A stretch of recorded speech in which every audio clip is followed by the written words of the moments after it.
Alors bonjour, ici je vous présente les corrections des trois divisions qu'il fallait poser. Donc, on veut diviser 85 par 3. 85 est le nombre entier qu'on appelle le dividende. Et on veut diviser par 3. 3 est le diviseur, c'est celui qui va faire l'action de diviser. Avec 85, euros, bonbons, etc. Combien de paquets de 3, bonbons, euros, va-t-on pouvoir faire? Dans la technique de la division, on s'intéresse d'abord aux quantités les plus grandes que l'on va partager. C'est pour ça que on commence la division par la gauche, contrairement aux multiplications, aux additions, aux soustractions, où on commence par la droite. Alors là, on commence par la gauche. Je crois que j'ai dit droite, par la gauche. Alors d'abord, déterminer combien de chiffres on va prendre pour commencer notre division. 8 est le chiffre des dizaines. 5 est le chiffre des unités. Est-ce que je peux commencer à partager 8 dizaines en paquets de 3? Oui. Donc je vais commencer par travailler avec 8 dizaines. Alors 8 à récupérer comme chiffre. Bien sûr qu'on pourrait diviser 8 dizaines, c'est-à-dire 80 par 3. Mais il faut s'intéresser uniquement au chiffre et à son rang. Donc, première étape, dans 8, combien de fois 3? 2 fois. On peut s'aider la petite astuce pour bien suivre à mettre un petit multiplié ici. Donc, 2 fois 3, 6. Ce chiffre 2, puisque je partage 8 dizaines, sera les chiffres des dizaines. Et je peux déjà anticiper, je sais que mon quotient va contenir un chiffre des dizaines et un chiffre des unités. Dans 2 fois 3, 6. J'ai donc rangé, partagé 6 dizaines. Il m'en reste 2. 8 moins 6, 2. 6 pour aller à 8, 2. 2 dizaines auxquelles s'ajoutent les 5 unités qui me restaient. Donc quand on dit on abaisse le 5, on vient récupérer les quantités supplémentaires qu'on avait à partager. Et maintenant, je travaille avec mes 25 unités, d'où le chiffre des unités du quotient. 25 divisé par 3. Dans 25, combien de fois 3 au maximum? 8 fois 3. D'où le fait de bien connaître par cœur ces tables de multiplication. Si vous ne connaissez pas par cœur vos tables de multiplication, ça vous handicape ici dans ce travail-là.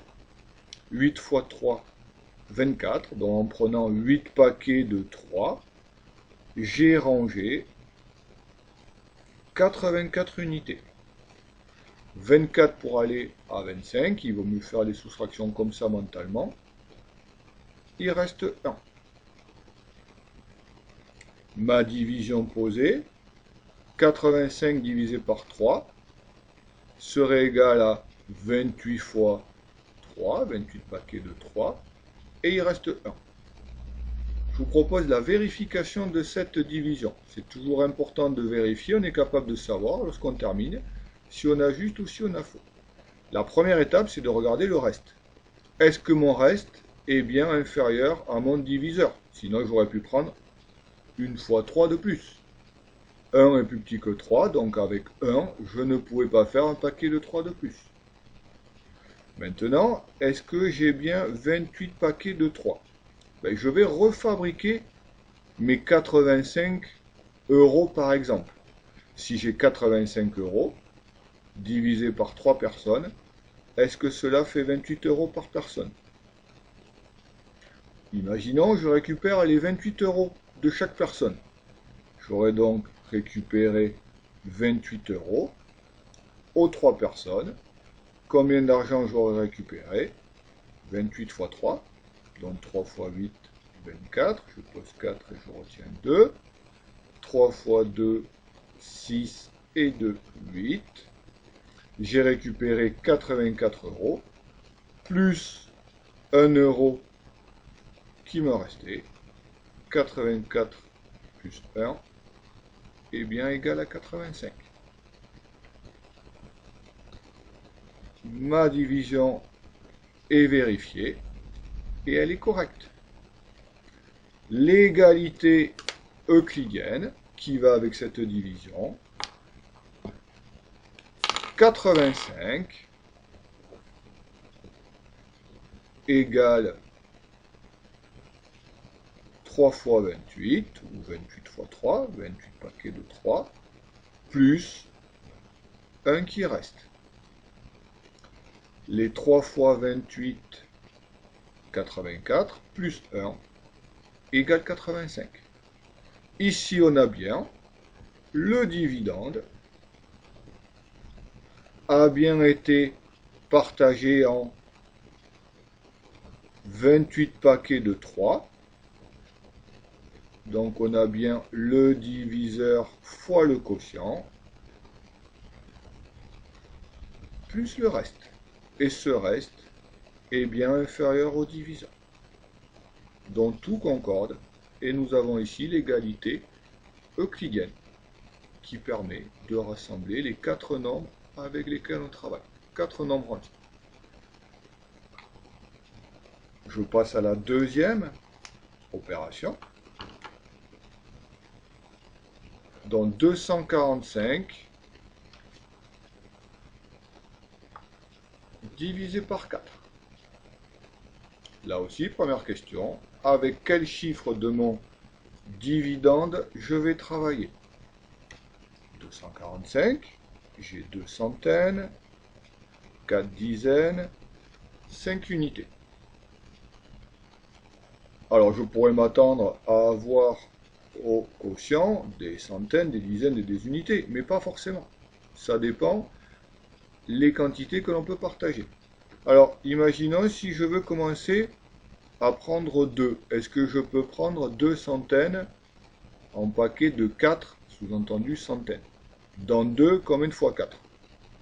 Ça serait 0 fois, mais mettre un 0 qui serait inutile, ça sert à rien. Donc on ne va pas prendre 2 centaines, on va prendre 2 centaines et 4 dizaines. Et on va commencer, et on va travailler avec 24 dizaines. Donc 24 est le nombre de dizaines. On a déjà travaillé sur la séquence numéro 1. Dans 245, il y a 24 dizaines que je vais commencer à partager. Donc ici dans le quotient, puisque je travaille avec le nombre de dizaines, dans mon quotient, première étape, j'aurai des dizaines. Et si j'ai des dizaines, j'aurai forcément ici des unités. Donc je peux déjà prévoir que mon quotient, il contient 2 chiffres. Et donc on est parti. Dans 24, combien de fois 4? Table de 4. 4 fois 6, 24. 6 fois 4. J'ai donc déjà partagé les 24 dizaines. Il me reste 0 dizaine, 0 centaine. Pas de panique. On fonctionne de la même manière. Il me reste donc les 5 unités. Et je continue mon travail. À chaque fois que j'abaisse un chiffre, je dois me poser la question qui suit. Maintenant, je travaille avec 5 unités. Dans 5 unités, combien de fois je peux prendre 4? 1 fois 4. J'ai donc rangé 4 unités. Il me reste une unité. Le reste est bien inférieur au diviseur. La vérification.